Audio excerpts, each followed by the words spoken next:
A mother of 4 from Kenya has died after waiting 7 hours in the frigid cold for a shelter space here in Mississauga, and this has advocates once again demanding action.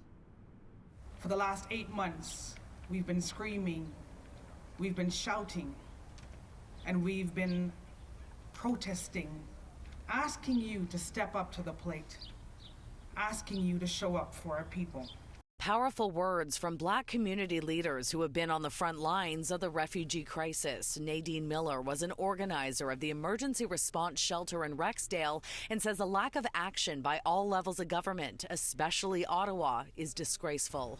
When we ask you questions as our leaders, you decide to tell us you'll get back to us. Every time you take to get back to us, you're going to cost another life. Are you not ashamed?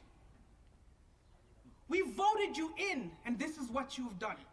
Delphina Njiji has been identified as a Kenyan woman who suffered a medical emergency inside this shelter less than a day after getting a bed. Advocates say while they cannot know for sure what caused her death, her final hours were inhumane.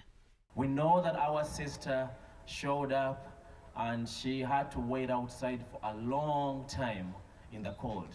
And eventually, she died. That we know.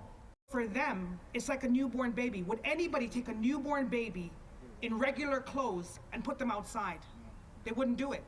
Back in November, these tents set up outside the shelter were filled with asylum seekers. But after a man from Nigeria died while using propane to stay warm, there was a push by Peel Region to secure hotel rooms and find more space for newcomers. And in early December, Ottawa announced it would be pitching in $7 million to help build a new welcome center with 800 beds located near the airport. Funding that is still MIA. So what's going on with that money? Well, really disappointing to say we haven't seen a red cent of that $7 million. We know that it's going to cost more than $7 million to set up the Welcome Center.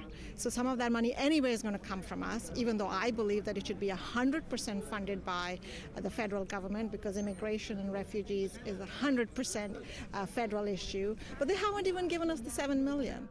Now, the federal government tells me that the money will be funneled to Peel Region and that they are working together to get this Welcome Center open as soon as possible. Meanwhile, Brampton Mayor Patrick Brown is calling this a humanitarian crisis and says that he will be meeting with the federal minister on Monday to discuss further solutions.